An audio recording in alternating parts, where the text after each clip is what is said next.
Pada anak-anak ataupun tuan-tuan yang ingin mengikuti aktiviti memanah ini, harap dapat duduk dan mendengar taklimat yang akan disampaikan. Silakan.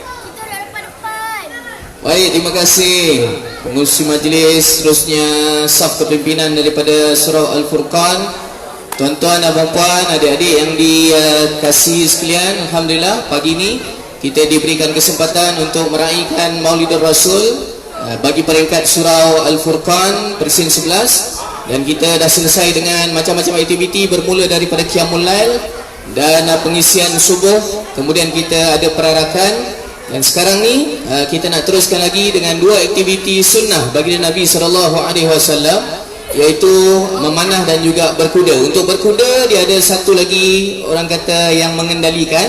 Saya akan mengendalikan dan rakan-rakan yang lain daripada kelab memanah tradisional Putrajaya.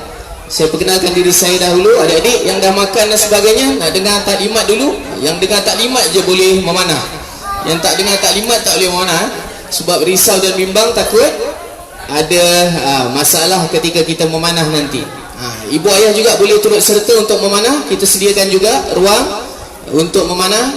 Dan hari ini sebelum kita memanah, adik-adik sekalian semua yang dah sedia ada kat depan ni, ibu ayah sekalian, jom kita murnikan sedikit dengan selawat ke atas baginda Nabi SAW. Boleh? Boleh? Allahumma salli ala Muhammad, salli ala Muhammad, ya Rabbi salli wa sallim. Allahumma salli ala Muhammad, ya Rabbi salli alaihi wa sallim.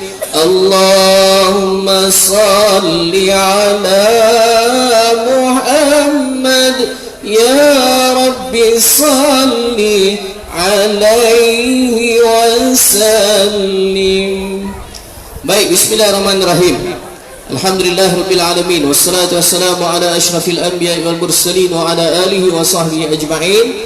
Rabbi shrah li sadri wa yassir li amri wa hlul 'uqdatam min lisani yafqahu qawli. Subhanaka la ilma lana illa ma 'allamtana innaka antal alimul hakim, wa la hawla wa la quwwata illa billahil aliyyil azim. Amma ba'd. Assalamualaikum warahmatullahi wabarakatuh. Lagi sekali nak bagi salam. Assalamualaikum warahmatullahi wabarakatuh.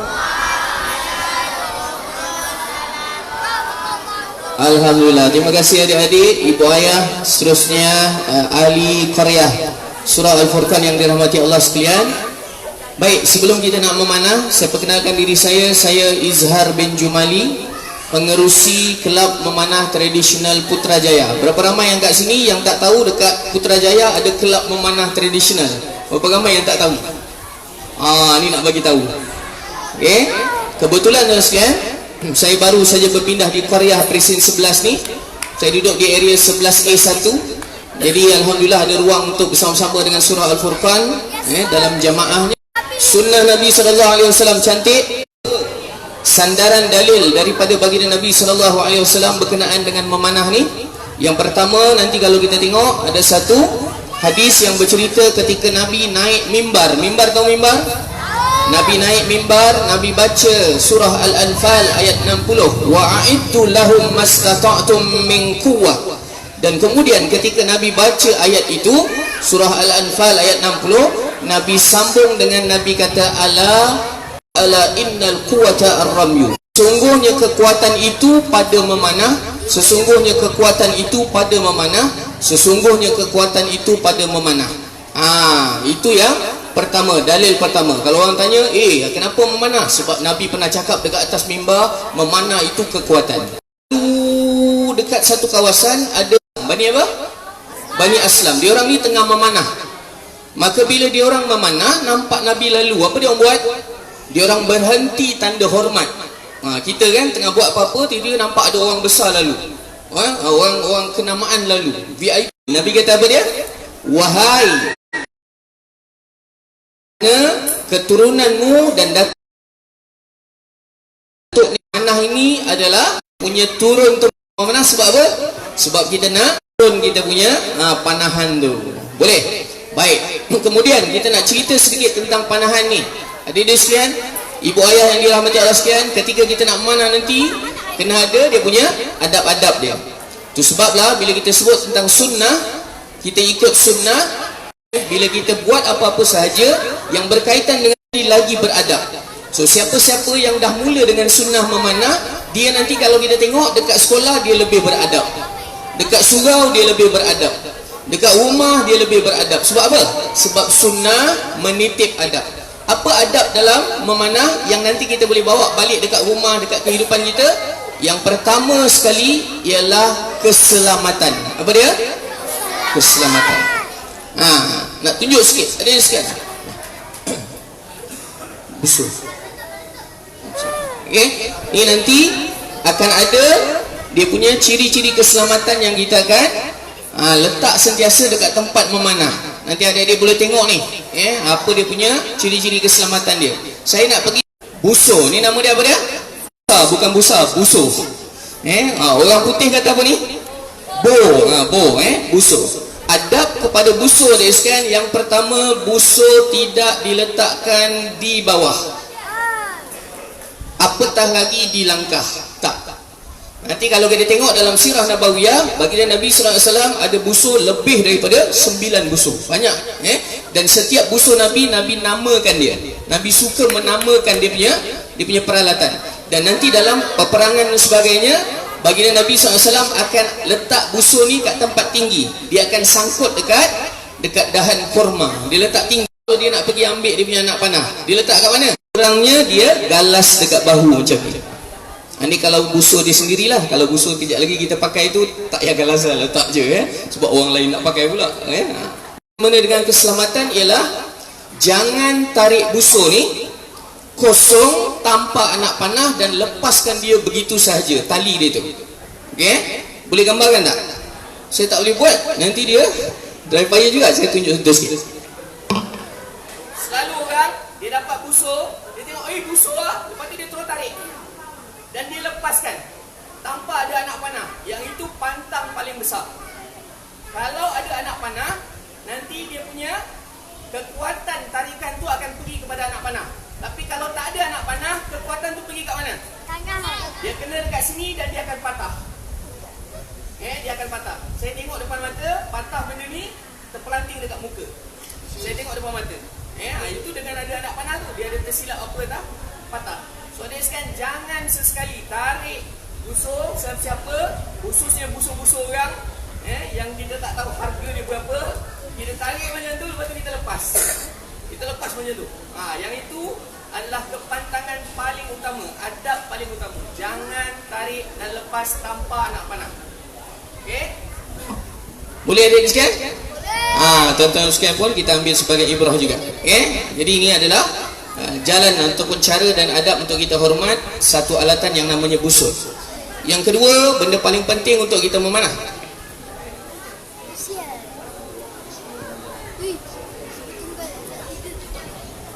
Wakil daripada gambar. Sila. Okey. Nombor 2. So untuk keselamatan dan adab di depan ni adalah tip untuk sukan. Pemanah-pemanah diajar adab dia dengan anak panah ialah yang pertama, setiap kali dia bawa anak panah, dia akan bawa anak panah dengan menggunakan quiver, tarkash kita panggil. Maksudnya semua anak panah masuk ke dalam ni, kecuali bila nak memanah baru tarik keluar. Ni. Satu cara dia. Ataupun kalau kita dah keluarkan anak panah, kita dah tarik anak panah dan sebagainya, kita nak bagi dekat kawan yang seterusnya ataupun kita nak kumpulkan, apa nak buat? Dia sekian adab dia. Adab dia ialah tangan kita sentiasa akan tutup dekat tempat tajam ni. Dan macam inilah kita pegang ketika kita bawa anak panah. Kita nak bagi dekat orang, kita akan bagi macam ni. Kita tak pernah akan bagi anak panah tercocok kawan, faham tak? Bocor, terkeluar nasi lemak pagi tadi. Pegang kat tempat tajam ni, tutup dengan tapak tangan kita. Ini adab dia. Yang ini pun tajam juga ni. So tu pasal tak boleh bagi dekat kawan dengan cara macam ni. Mesti bagi dalam bentuk macam ni. Tu cara dia. Dan dia antara adabnya juga ialah kita sentiasa cek anak panah kita ni dengan cara kita lurut dia. Kita sapu, kita lurut macam ni. Sebab apa? Sebab kalau ada crack, ada rekahan, sangat bahaya untuk kita tarik. Sebab bila kita tarik, ada rekahan, pecah. Dia mungkin akan termasuk dekat tangan kita. Sangat bahaya. Dia akan cek. Untuk pastikan keselamatan tu. Boleh hadir sekalian? Baik. Seterusnya ialah keselamatan persekitaran. Ini paling penting. Ramai orang dia dah tahu sikit pasal memanah. Hari ni dah ikut dah dekat surah Furqan memanah, fun shooting. Dia pun kata dah tahu dah. Lepas tu apa dia buat? Dia kata dekat ayah dia, mak ayah pergi Shopee je. Ada sekarang yang itu paling tidak boleh. Itulah dalam kelab kita ada tempat-tempat tertentu yang kita ada di Palma ada. Tuan Nazim ada. Dia dekat bawah nanti. Dia yang uruskan. Ada satu lagi area dekat Presin 11. Ahmadi punya ada sebelah 15 atau 15. 11 ada lagi satu, ada di Presin 5, ada di Presin 15, ada di Presin 11. Yang itu kalau nak tahu nanti buka saja Facebook Kelab Memanah Tradisional Putrajaya, nanti ada lokasi-lokasi dia. Jangan memanah suka-suka hati je. Dekat tepi rumah tarik ikut suka, yang itu nanti akan bagi tamparan yang tidak baik kepada sunnah memanah. Kena hati-hati. Maknanya persekitaran memanah kena pilih dengan betul. Tak boleh suka-suka tarik aja. Okey? Sebab macam-macam boleh terjadi. Dan persekitaran juga kita takkan memanah dengan target kita tu ialah benda hidup. Takkan. Kita akan memanah dengan target kita ialah apa dia? Target yang disediakan. Yang ini ramai orang buat silap. Bila dia dah pandai memanah sikit, maka dia tengok nak beli target mahal, depan tepi rumah dia ada pokok pisang, dia pun belasah pokok pisang tu. Pokok pisang hidup ke tak hidup?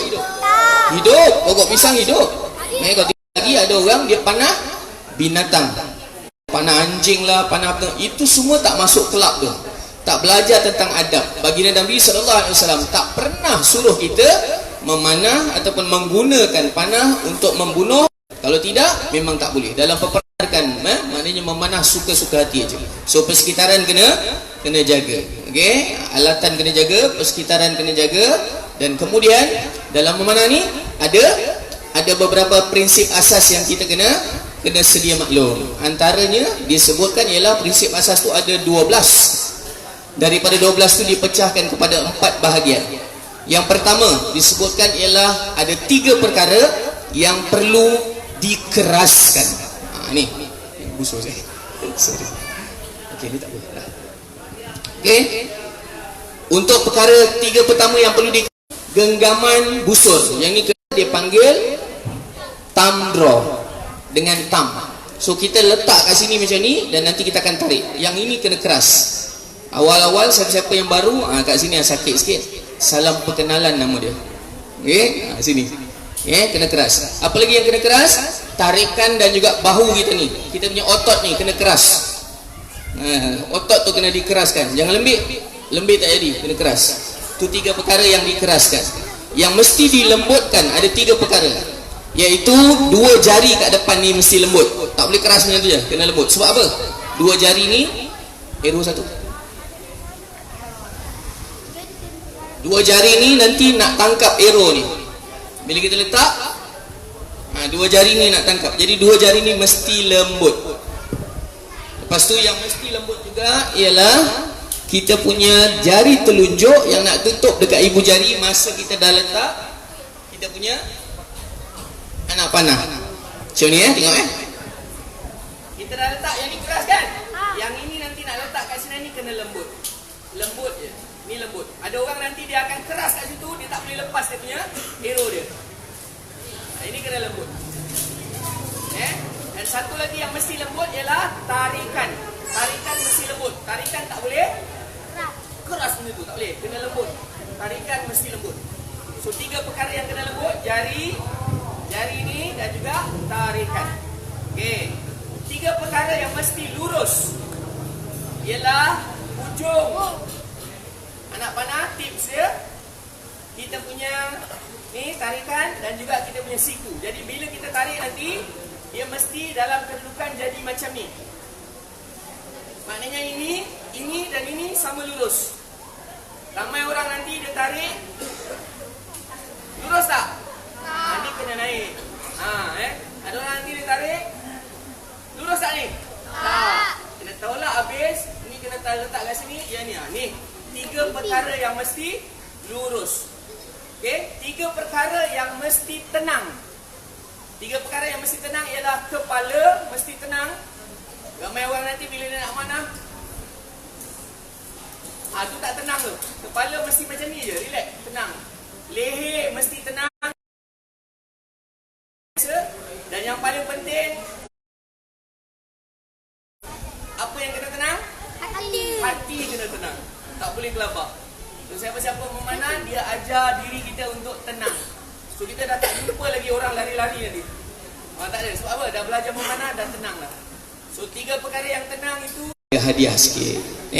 Dan yang paling penting, pesanan daripada saya ialah jom kita memanah dan jom jadi ahli kelab memanah tradisional Putrajaya. Kita mencari ahli yang lebih ramai lagi untuk memeriahkan memanah tradisional di Putrajaya. Setakat ini di Putrajaya kita bermula dengan 2016 di Surau Al-Munawwarah Presin 5, dan sekarang ni kita dah ada di kebanyakan surau dah ada dia punya kelab-kelab, dan kelab paling tinggi mewakili Putrajaya ialah kelab memanah tradisional Putrajaya. Adik sekalian nak tahu tak kita punya pencapaian pemanah Putrajaya daripada kelab kita dah menang beberapa acara luar negara antarabangsa. Baru-baru ni pemanah kita dewasa lelaki balik daripada Turki dengan menang pingat perak. Tepuk sikit. Pingat perak. Dia baru balik juga pemanah yang sama daripada kejohanan memanah tradisional antarabangsa Hungary. Dia dapat pingat gangsa, mengalahkan pemanah-pemanah Eropah yang lain. So adik sekalian, saya tengok daripada depan ni sampai belakang sana, termasuklah semua kita yang ada ni, yang dewasa dan sebagainya, ada ramai lagi sebenarnya yang boleh kita congkel bakat untuk jadi wakil Putrajaya ke kejohanan-kejohanan yang sangat banyak sebenarnya yang ada dekat luar sana, khususnya kejohanan memanah tradisional. So jom kita join club. Macam mana nak join club? Masuk dalam Facebook kita, fanpage kita, Kelab Memanah Tradisional Putrajaya. Dekat sana ada kod bar dia nanti, scan ke macam mana ke, nanti akan masukkan dia punya penyampaian ataupun dia punya informasi. Nanti kita akan beri kad ahli kepada anda, dan ada apa-apa program kita akan war-warkan. Ramai orang panggil saya Mak Kilau tadi sebab saya pakai macam ni, kerana memanah tradisional kita memang attire kita macam ni. Ketika kita pergi ke luar negara, kita akan pakai macam ni. Pemanah-pemanah luar negara, dia orang akan pakai pakaian tradisional dia. Saya ambil gambar, saya pergi Turki sama-sama dengan kawan yang menang tu, tapi saya jadi assist je lah, orang yang ikut je, saya tak pergi memanah, saya ikut je. Ada ramai orang di luar negara nak ambil gambar dengan kita, kerana dia orang kata kita punya attire khususnya tanjak ni sangat unik, dan dia orang nak tukar tanjak ni dengan saya dengan topi dia orang. Dan dia orang kat sana, kebanyakan dia orang bila dia orang pergi memanah tradisional, dia orang akan pakai dia orang punya full attire, dia orang punya traditional attire. Bila saya tanya dia orang, tak panas ke? Sebab ada pemanah Austria, dia pakai topi besi tu, dia pakai baju yang memang besi betul tu, untuk memanah dekat kawasan-kawasan kita ni. Dia datang Malaysia, dia manah dulu. Saya tanya, tak panas ke? Dia kata, I'm proud with my tradition. Saya sangat bangga dengan tradisi saya. So adik sekalian, kita kena bangga dengan tradisi kita sebab ada macam-macam falsafah dia. Kalau saya pincang panjang nanti orang dah tunggu bila nak memanah ni kan. Antaranya tanjak, maksud dia ialah tanah yang dipijak. Sesiapa yang memakai tanjak, dia ikrar diri dia bahawa tanah Melayu ni tanah tumpah darah dia. Itu maksud tanjak. Antaranya samping kita ni, kita panggil samping, bukan sampin, samping. Kenapa? Asal kata dia ialah kain sampingan. Kalau kita perasan, kain samping kita ni kita pakai untuk lelaki ialah apa dia? Tutup pusat, tutup lutut.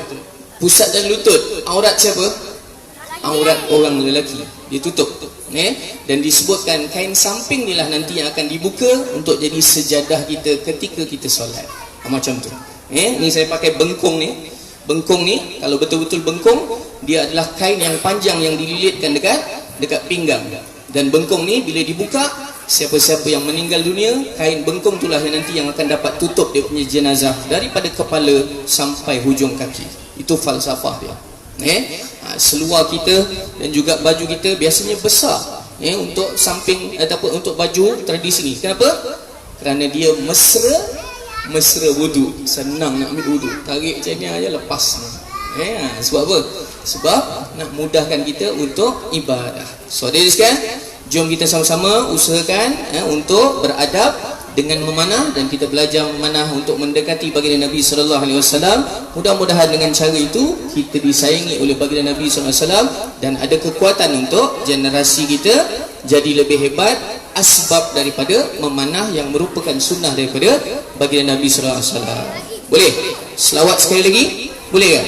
Sallallahu ala Muhammad sallallahu alaihi wasallam. Sallallahu ala Muhammad sallallahu alaihi wasallam. Sallallahu ala Muhammad sallallahu alaihi wasallam. Sallallahu ala Muhammad sallallahu alaihi wasallam. Sallallahu ala Muhammad sallallahu alaihi wasallam. Sallallahu ala Muhammad sallallahu alaihi wasallam. Terima kasih semua. Taklimat kita selesai, acara dan aktivitinya kita akan buat dekat belah bawah sana nanti. Jom ramai-ramai, tapi jangan rebut-rebut. Kita beratur baik-baik, kita ambil giliran dengan baik. InsyaAllah kalau ada rezeki semua orang akan dapat cuba. Wabillahi taufiq wal hidayah. Assalamualaikum warahmatullahi wabarakatuh.